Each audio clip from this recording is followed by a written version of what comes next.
Hi everyone, welcome to another video. Today we are going to be making tags with the Christmas Cocoa stamp set. Now here's a look at all the supplies that I used today, so if you have any questions you can come back here and look at this list. So here's a look at the stamp set I'm going to be using today. This is called Christmas Cocoa. It is a larger stamp set. It's one of the 6x8 stamp sets, and it is filled with tons of different images to create these cute little coffee cups for all your cards. But today I'm actually going to make some tags with them. So I'm starting off with the mixed rectangle die set from Tonic. This has both scalloped and regular rectangles. There's no stitching on these. So I'm going to go ahead and first cut a rectangle, a smaller size rectangle from white cardstock. I'm cutting 4. And then from craft paper, I'm going to cut the next size up in the scalloped rectangle from craft cardstock. Then I'm going to start my stamping now that I've got my die cutting out of the way.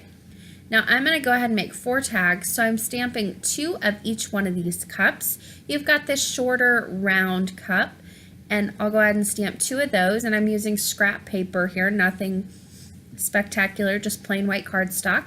And then you also have this skinnier, tall, more traditional coffee cup, if you will. I'm going to stamp 2 of those. I am using black dyeing for this. And I'm using waterproof black dyeing for this. I'll be using some distress inks to color these in later, so I went ahead and went with a waterproof ink. Now comes all the little accessories. This is what really makes these little cups so adorable. So you've got these little candy cane tops that you can stick in the cups. I'm going to stamp 3, 4-ish of each one of those. Then you've got some whipped cream top right there. I'll stamp 2 of those. 2 of the marshmallow tops. And then you have just one plain little marshmallow. I'll stamp a few of those as well. I'm going to go ahead and stamp a few of these hearts. I didn't end up using all of these, but I just stamped them out to have them on hand.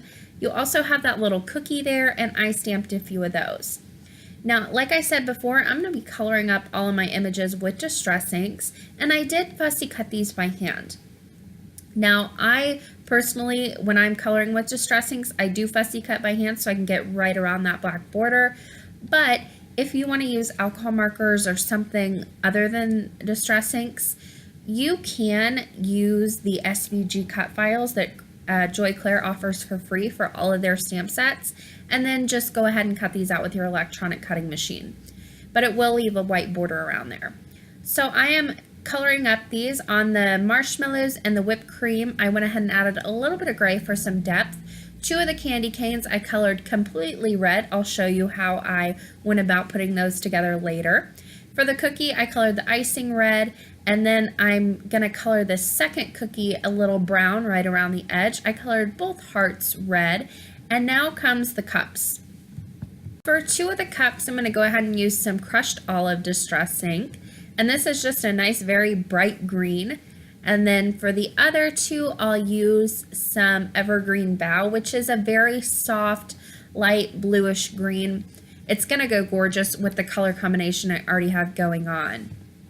Now for these particular images, I am really loading up on the distress ink here, so you can see I'm using a scrap piece of paper to hold on to my images once I get to a certain point. That's going to ensure I don't get any fingerprints. You'll see I did get one later on when I didn't wash my hands, and I really had a lot of distress ink going on my fingers. You'll see how I fixed that though.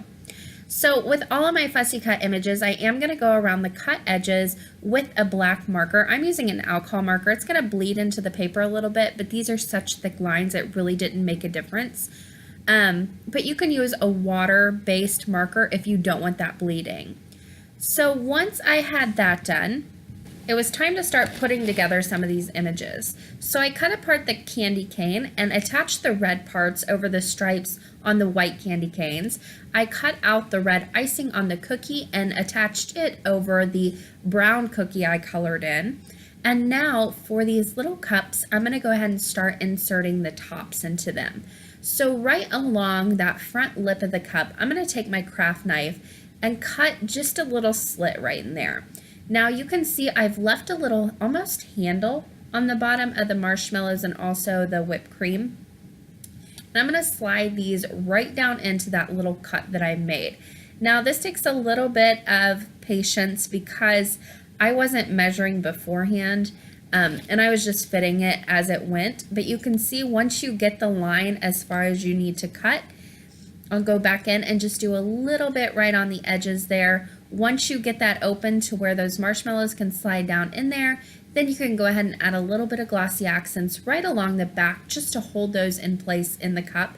And it looks like they're actually floating in the liquid right on top of the cup. It's so cute. I'm going to do the same thing on these other ones. This is the cup that I did not wash my hand. You can see I've got a nice little spot of red right in the center there. I'll fix that in a moment though. But before I move on to the other cup, I am going to start securing these. I went ahead and put my marshmallows in that green cup, and then this whipped cream in the second one, and I'm putting glossy accents on the back. You can use whatever liquid glue you have on hand just to hold everything in place. So to cover up my little red mark, I went ahead and grabbed a heart, added a little fun foam to the back of it, and popped that up right in the center to cover up that red fingerprint, essentially. But once that was done, I moved on to the blue cups. Again, for this one, I inserted the marshmallows right on top.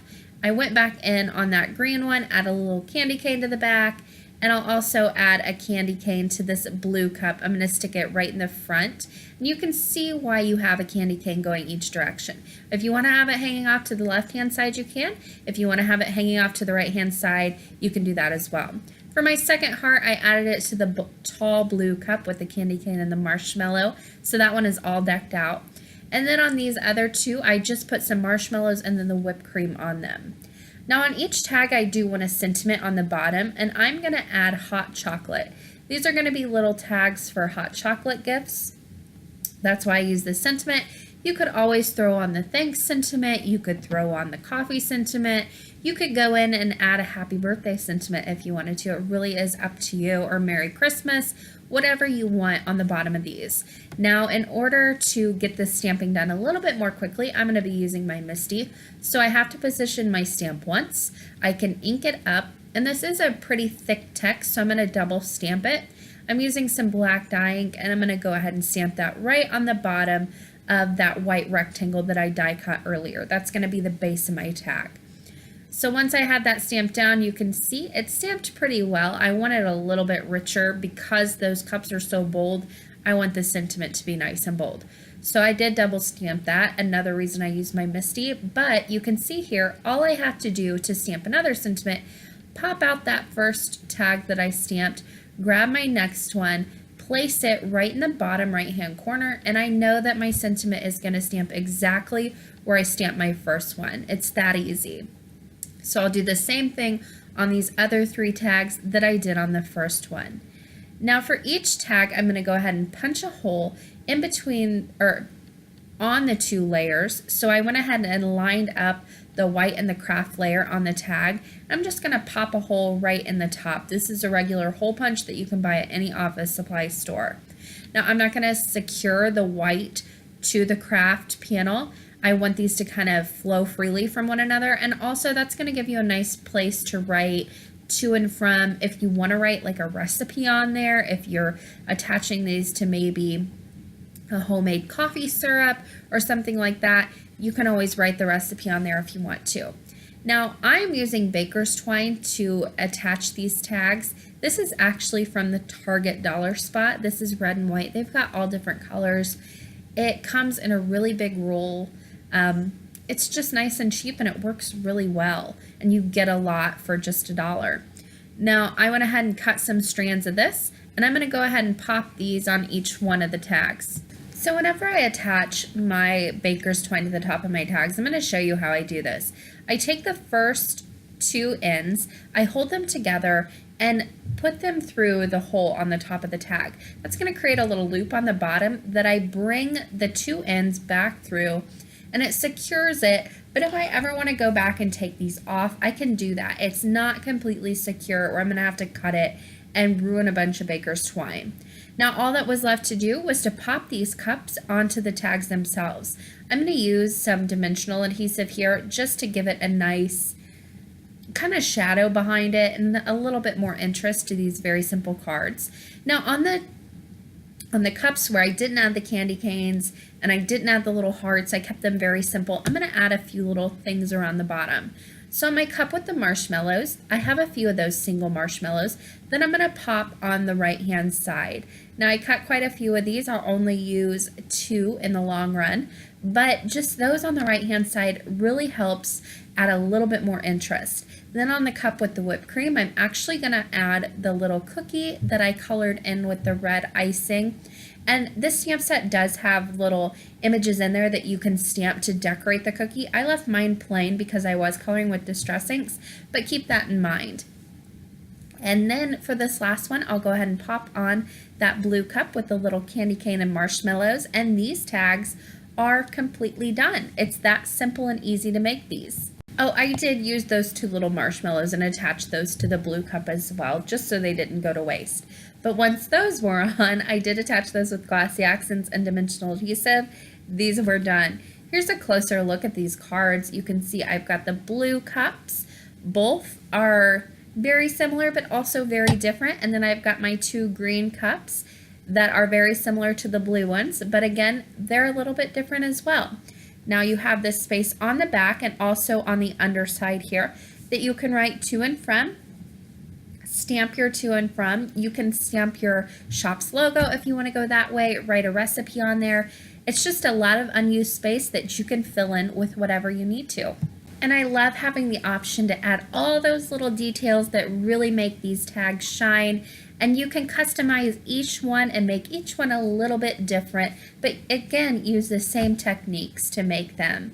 Now that does it for this video. Thank you so much for watching. Don't forget to subscribe to this channel, and happy crafting.